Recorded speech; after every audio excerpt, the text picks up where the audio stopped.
Auzubillahiminash-shaytanir-rajim. Bismillahir-rahmanir-rahim. Assalamu alaikum students, how are you all? Progressive Model School, main campus, class 6, subject computer science, unit number 1, topic evaluation of computer. Okay student, today we will discuss about history of computer. Okay, the word computer was first used in a book named as The Young Man's, written by English writer Richard. We have been using the computer for the past 40 years. In very early days, when there were no computational devices, people used pebbles, bones, and the fingers of hand to count and calculate. They even used ropes and shapes for some measurements. Okay student, जो first word है computer का वो जो है वो firstly एक book में जो है वो यूज़ हुआ था और उस बुक का नेम था द यंग मैंस। और इसके जो राइटर थे वो इंग्लिश राइटर थे, उनका जिन्होंने ये लिखी थी बुक, उनका नाम था रिचर्ड। और कंप्यूटर जो है वो हम अभी से नहीं बल्कि फॉर पास्ट 40 ईयर्स से हम इस चीज़ को यूज़ कर रहे हैं, ठीक है। लेकिन इन अर्ली डेज़ में क्या होता था, जब जो कंप्यूटेशनल डिवाइसेस नहीं थी तो तब भी तो लोगों को जो है वो काउंट और कैलकुलेट वो करते थे ना, ठीक है। तो वो कैसे करते थे कैलकुलेटर, जो है वो काउंट कैसे करते थे? थ्रू पेबल्स के, छोटी छोटी कंकरियाँ जिसको बोलते हैं, ठीक है, बोन्स के, हड्डियों के, एंड फिंगर्स ऑफ हैंड्स, और वो हाथों की जो फिंगर्स थी, उंगलियां थी, उनको यूज़ करते थे, ठीक है। किसी भी चीज़ को काउंट करना होता, किसी भी चीज़ को कैलकुलेट करना होता तो लोग जो है वो इन चीज़ों को यूज़ करते थे, ठीक है। क्योंकि कैलकुलेशन जो है, कैलकुलेशन का जो प्रोसेस था वो तो उस टाइम भी जो है वो हो रहा था, ठीक है। ऐसा नहीं था कि अगर कंप्यूटर और कैलकुलेटर नहीं थे तो लोग जो है वो काउंट और कैलकुलेशन नहीं होती थी। नो, उस वक्त भी होती थी, लेकिन वो एक अपने तरीके से लोग करते थे। उस वक्त पेबल से, बोन से और फिंगर ऑफ हैंड जो है वो यूज़ होती थी, ठीक है। और उसके साथ साथ रोप्स वगैरह भी जो है वो डिफरेंट शेप्स भी जो है वो भी यूज़ होती थी। रोप के ज़रिए कैसे कैलकुलेशन करते थे कि अगर उन्होंने कोई चीज़ काउंट करनी है तो क्या करते थे कि वो रोप के साथ गिरा लगा लेते थे ताकि उनको बाद में वो चीज़ भूले ना, उनको याद रहे। गिरा से ये होता था कि हमने इतनी चीज़ें जो हैं गिरा लगाते थे तो उनसे पता होता था कि हमने इतनी चीज़ें है, इतनी काउंट की है, ठीक है। उसके बाद जब डेवलपमेंट आती गई तो कंप्यूटर की डिफरेंट जनरेशन आई, जैसे first generation, second generation, third, fourth, fifth, ठीक है। तो फिर इसी तरह जो है वो जब एडवांसमेंट होती गई जो है वो डिफरेंट कंप्यूटर्स आते गए, ठीक है।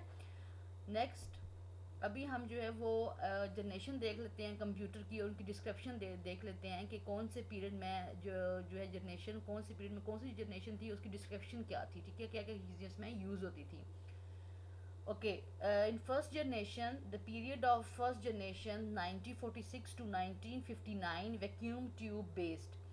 जो फर्स्ट जनरेशन थी वो 1946 से स्टार्ट हुई थी और 1959 तक उसका एंड था। और उसमें कौन सी चीज़ यूज़ होती थी? मेन क्या था? वैक्यूम ट्यूब बेस्ड था, ठीक है। ये सारे का सारा जो कंप्यूटर का था ये वैक्यूम बेस्ड था, ठीक। Second generation, the period of second generation 1959 to 1965 transistor based. इसमें क्या था? इसमें ये 1959 से स्टार्ट हुई थी और 1965 तक थी और ये सारे का सारा ट्रांजिस्टर बेस्ड था, ठीक है। जब फर्स्ट जनरेशन में वैक्यूम ट्यूब थी, सेकंड जब जनरेशन आई तो उसने वैक्यूम ट्यूब को उसकी जगह ट्रांजिस्टर ने ले ली, ठीक है। And third generation, the period of third generation 1965 to 1971, 1965 से 1971 तक का था ये जो पीरियड था, उसमें इंटीग्रेटेड सर्किट बेस्ड था ये, ठीक है। Fourth generation, the period of fourth generation 1971 to 1980, 1971 से 1980 तक था और इसमें माइक्रो प्रोसेसर यूज होते थे, ठीक है, माइक्रो प्रोसेसर बेस्ड थी। और फिफ्थ जनरेशन जो है वो 1980 से स्टार्ट हुई थी और ऑनवर्ड, मतलब अभी तक यही जो फिफ्थ जनरेशन है, हमारे जो कंप्यूटर्स हैं इनकी जो मेन है उस पर सारी इसी पे बेस करती है, ठीक है, हमारी फिफ्थ जनरेशन पे, जो आज भी हमारे कंप्यूटर आज तक जो भी टेक्नोलॉजी यूज़ हो रही है, ठीक है। Okay student, I hope so कि आपको इसकी जनरेशन की आइडिया हो गया होगा। Now we will start our topic. First short question answer, our first question is who is the father of computer? कि कंप्यूटर का जो फादर ऑफ कंप्यूटर वो किसको कहा जाता है? Charles Babbage is the father of computer. Okay, question number 2, who invented slide rule? The slide rule was invented by William Oughtred. जो slide rule थी वो किसने इन्वेंट की थी? ठीक है। And question number 3, what does ENIAC stand for? Basically जो ENIACs है, it was the first electronic general purpose computer in 1946। ये जो फर्स्ट सबसे पहला जो इलेक्ट्रॉनिक जनरल पर्पस कंप्यूटर तैयार किया गया था 1946 में, ठीक है। और इसका it stand for electronic numerical integrator and computer, ठीक है। Okay, question number 4, write two characteristic of first generation computer. अब आपने इसमें दो करेक्टरिस्टिक बतानी है फर्स्ट जनरेशन ऑफ कंप्यूटर की। हमने पहले जनरेशन देखी है ना, ठीक है, ये उसी से रिलेट कर रहा है। Okay, in first generation computer vacuum tube technology was use, they were very big in a size. First generation में क्या था, जैसा कि मैंने आपको पहले डिस्कस किया है कि वैक्यूम ट्यूब टेक्नोलॉजी थी वो यूज़ होती थी। इस टेक्नोलॉजी पे ये बेस करता था, ठीक है। और ये बहुत, इनका साइज जो था वो बहुत बिग था। Okay okay, question number 5, what does IC stand for? IC stand for integrated circuit. Okay, now question number 6, right 5 generations technology. अब आपने जनरेशन बतानी है कि और उसके साथ टेक्नोलॉजी बतानी है कि फॉर एग्जांपल कि कौन सी जनरेशन में कौन सी टेक्नोलॉजी यूज़ हुई थी, ठीक है। Okay, in first generation vacuum tube use हुई थी। In second generation transistors use हुए थे। In third generation integrated circuit. And fourth one micro processor. And fifth artificial intelligences. Now question number 7, when and where abacus was developed? Abacus was developed in Egypt in about 450 BC and was completed in China in the 12th century, ठीक है। जो फसली था abacus वो develop हुआ था Egypt में। सबसे पहले इसकी जो डेवलपमेंट हुई थी वो इजिप्ट में हुई थी 450 BC में, ठीक है। और फिर उसके बाद ये जब कंप्लीट हुआ था, ये इसका जो कंप्लीशन का प्रोसेस था वो चाइना में हुआ था 12th सेंचुरी में, ठीक है। Okay, and last question is right the name of first calculating machine. जो फर्स्ट कैलकुलेटिंग मशीन थी वो हमारी कौन सी थी? The first calculating machine name is abacus, ठीक है। Now we will start long question answer. Our first question is what is abacus, how does it works? अब आपने इसका वर्क बताना है कि इसका बेसिक जो है वो पर्पस क्या था, ठीक है। Okay, abacus is the first known development in the world of calculating machine. It consisted of a wooden frame divided into two parts, namely heaven and earth, with beads and wires strung running across the middle bar dividing the heaven and the earth.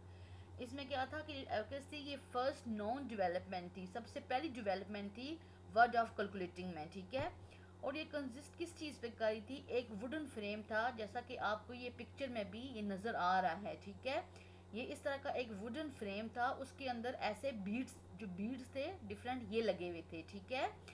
अच्छा, अब इसको क्या था कि वो इन्होंने इस जो था फ्रेम, वुडन फ्रेम, इसको उन्होंने टू पार्ट्स में डिवाइड कर लिया था। फॉर एग्जांपल जैसे इसके हाफ पार्ट, जैसे ये आपको नज़र आ रहा है, दो पार्ट इसके, एक ऊपर वाला और एक नीचे वाला, ठीक है। अब इन दो पार्ट्स को उन्होंने, एक पार्ट्स को हेवन का नाम दे दिया था और एक पार्ट्स को उन्होंने अर्थ का नाम दे दिया था, ठीक है। और to display a number on abacus, the value is represented by shifting the beads to the middle bar.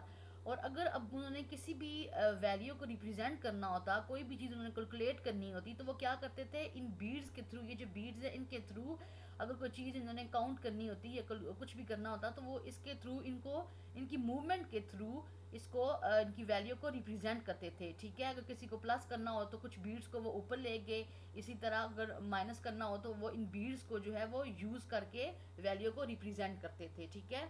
Main purpose जो था वो ये था इनका।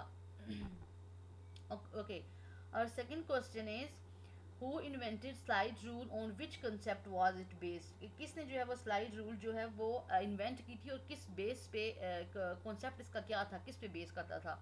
Before a computer and a calculator, there were slide rule. It makes calculation, for example, multiply, dividing, etc.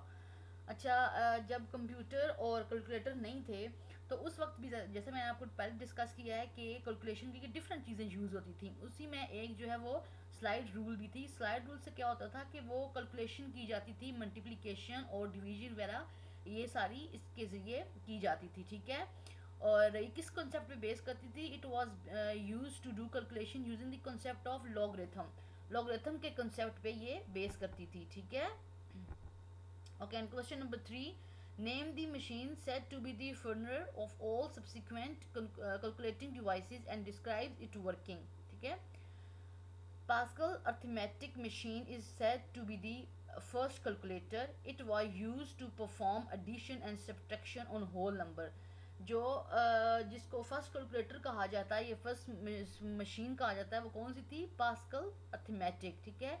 और ये किसके लिए यूज़ होती थी कि क्या परफॉर्म करती थी? एडिशन एंड सब्ट्रैक्शन, ठीक है। दिस मशीन 3 इंपॉर्टेंट फीचर्स, इसके 3 इंपॉर्टेंट फीचर्स थे जिस चीज़ पे ये बेसिकली इसकी ये बेस करती थी, ठीक है। ये बेसिकली इसकी डेवलपमेंट हुई थी, ठीक है। वो कौन कौन से थे? 3 features. A carry should be accomplished automatically. Accomplished का मतलब क्या होता है? टैलेंटेड या स्किल्ड, ठीक है। Subtraction should be achieved by turning the wheels in reverse direction. Subtraction कैसे की होती थी? जिनकी व्हील की डायरेक्शन थी उसको रिवर्स करने के जरिए, ठीक है। Multiplication and division could be perform by repeated addition and subtraction. Multiplication और डिवीजन भी जो है वो परफॉर्म होती थी, may be could be repeated addition and subtraction, okay. And question number 4 is list different units of analytical engine.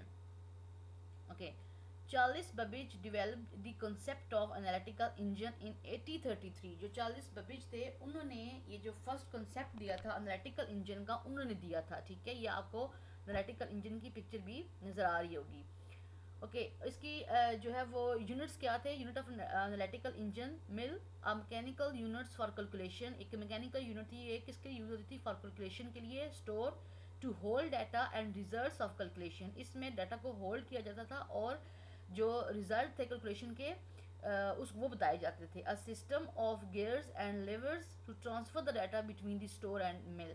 अब ये जो system of gear and lever था, इसका क्या था मेन पर्पस? ये ट्रांसफ़र करता था डाटा को बिटवीन स्टोर और मिल के, ठीक है। The input and output units to read data and display the result. अब इसमें एक आउटपुट और इनपुट जो है वो यूनिट्स थे, उसके ज़रिए क्या होता था? डाटा को रीड किया जाता था और डिस्प्ले किए जाते थे इसके रिजल्ट, ठीक है, कि इसके रिजल्ट क्या हैं, okay. Question number 5, what do you understand by computer generation? मेरा ख्याल है आपको कॉन्सेप्ट तो हो गया होगा जनरेशन का, कि हमने जब जनरेशन पढ़ी है कि बेसिकली आपने जनरेशन के कॉन्सेप्ट से क्या अंडरस्टैंड किया है, ठीक है। Generation in computer terminology is a change in technology a computer was being used. Initially, the term generation was used to distinguish between varying hardware technologies. Nowadays, generation includes both hardware and software, which together make up an entire computer system. Basically जो generation का meaning होता है computer terminology, terminology का मतलब होता है कि computer की लैंग्वेज में जो हमारे जनरेशन का मीनिंग है, ये क्या है कि चेंजिंग है टेक्नोलॉजी में, किसमें? कंप्यूटर वाज बीइंग यूज्ड इसमें, ठीक है। Initially the term generation was used to distinguish. Distinguish का मतलब होता है डिफ्रेंशिएट, किसी भी चीज़ के दरमियान डिफ्रेंशिएट करना हार्डवेयर टेक्नोलॉजी के। और नाउ डेज अभी जो जनरेशन है ये बहुत चीज़ों को लेके चल रही है, बहुत चीज़ों पे डिपेंड करती है, किस पे? हमारे हार्डवेयर पे भी और हमारे सॉफ्टवेयर पे भी, ठीक है। दोनों चीज़ें इसमें पाई जाती हैं, okay. Question number 6, right a short note on the 5th generation of computer. अब आपने एक शॉर्ट सा नोट बताना है 5th जनरेशन ऑफ कंप्यूटर पे। 5th generation computing devices based on artificial intelligences are still in development. Through there are some applications such as voice recognitions that are being used today. अभी जैसे कि मैंने आपको पहले discuss किया था जब आपको जनरेशन का एक थोड़ा सा ओवरव्यू दिया था कि जो 5th जनरेशन है इसी की बेस पे आजकल जो हमारा आजकल के जो कंप्यूटर है वो इसी की डेवलपमेंट इसी पे बेस करती है, ठीक है। सारे के सारे जो कॉन्सेप्ट है ना, मेन कॉन्सेप्ट हमारा वो कॉन्सेप्ट वहाँ ही से लिया गया है, ठीक है, हमारी 5th जनरेशन ऑफ कंप्यूटर से। Okay, question number 7. Describe the second generation of computer with examples. How did it differ from the first generation of computer? अब आपने जो मेन डिफरेंस है वो बताना है किसका, सेकंड जनरेशन का फर्स्ट जनरेशन के साथ, और आपने ये बताना है कि फर्स्ट जनरेशन जो है वो कैसे ये डिफरेंट थी, ठीक है, सेकंड जनरेशन सॉरी कैसे डिफरेंट थी फर्स्ट जनरेशन से, ठीक है। Okay, the second generation of computer emerge with the development of transistor. Second generation में क्या था, जैसे कि मैंने आपको बताया है, क्या हमने देखा था पहले कि वैक्यूम ट्यूब यूज़ होती थी फर्स्ट जनरेशन में, ठीक है। फिर इसको इमर्ज कर दिया गया, डेवलपमेंट जब हुई और मोर डेवलपमेंट हुई तो हमारे पास ट्रांजिस्टर्स आ गए, ठीक है। The transistors was invented in 1947। जो ट्रांजिस्टर थे वो 1947 में जो है वो इन्वेंट हुए थे। In this generation transistor became the brain of the computer, taking place of the vacuum tube. और इस जनरेशन में जो ट्रांजिस्टर था उसको एक मेन मतलब ब्रेन ऑफ कंप्यूटर कहा जाता था। मेन जो है वो बॉडी या मेन ब्रेन जिसपे सारे का सारा कंप्यूटर जो है वो सारी की सारी जनरेशन बेस करती थी कंप्यूटर की, वो क्या थी, वो ट्रांजिस्टर थे, ठीक है। ओके, अब देख लें ज़रा इनका डिफरेंस आप देख लें, first generation and second generation, ये हम पहले डिस्कस भी कर चुके हैं, थोड़ा सा आप फर्दर इसको देख लें। फर्स्ट जनरेशन क्या था, vacuum tube were used, vacuum tube use होती थी। सेकंड में ट्रांजिस्टर वर यूज, ट्रांजिस्टर हमारे पास यूज़ होते थे। And there were very big in size, जैसे कि मैंने आपको पहले बताया था कि वैक्यूम ट्यूब जो थी वो बहुत बड़ी थी साइज़ में, ठीक है, और बहुत ज़्यादा जगह लेती थी और बहुत एरिया घेरती थी, ठीक है। Okay, there were smaller in size, ये थोड़े से मतलब बहुत ज़्यादा हम नहीं कह सकते, थोड़ा सा स्मॉल था जो हमारी वैक्यूम ट्यूब ट्रांजिस्टर उनसे थोड़े से स्मॉल थे, ठीक है, साइज में। दे वर अनरिलायबल एंड मोर रिलायबल, ये इतना रिलायबल नहीं था, इस पे ये इतना ऑथेंटिक नहीं था जो फर्स्ट जनरेशन का कंप्यूटर था। बट जो सेकंड जनरेशन का कंप्यूटर था वो मोर रिलायबल था, मोर ऑथेंटिक था। ज़ाहिर जैसे जैसे डेवलपमेंट आती गई तो वो उससे और अच्छी होती थी, ठीक है। इसी तरह जैसे फर्स्ट जनरेशन थी, फिर सेकंड जब हुई तो वो थोड़ी रिलायबल थी, थर्ड में हुई तो और अच्छी उसे डेवलपमेंट हुई, इसी तरह फोर्थ हुई तो और अच्छी, और अभी फिफ्थ में आप देख सकते हैं कि हमारे पास जो है वो कितने अच्छे अच्छे कंप्यूटर और कितनी अच्छी अच्छी टेक्नोलॉजीज़ हैं, ठीक है। They emitted large amount of heat, उसमें क्या था फर्स्ट जनरेशन में बहुत ज़्यादा हीट जो है वो इमिट करता था, ठीक है, लेस एमिशन ऑफ हीट। और सेकंड जनरेशन में क्या था कि वो उससे थोड़ी सी लेस हो गई थी, ठीक है। ओके स्टूडेंट, आज का हमारा जो टॉपिक था वो कंप्लीट हो गया है, एवेल्यूएशन ऑफ कंप्यूटर। इसमें हमने फर्स्ट ऑफ ऑल इसकी जो है वो हिस्ट्री थोड़ी सी देखी है, देन हमने उसकी जो है वो जनरेशन, डिफरेंट जनरेशन देखी हैं कौन कौन सी थी। उसके बाद हमने इसके शॉर्ट क्वेश्चन आंसर और लॉन्ग क्वेश्चन आंसर देखे हैं, ठीक है। और अगर आपको कोई भी चीज़ में प्रॉब्लम हो, कुछ समझ ना आए तो आप कमेंट सेक्शन में पूछ सकते हैं। And thank you so much for watching and listening. अपना बहुत सारा ख्याल रखिएगा। अल्लाह।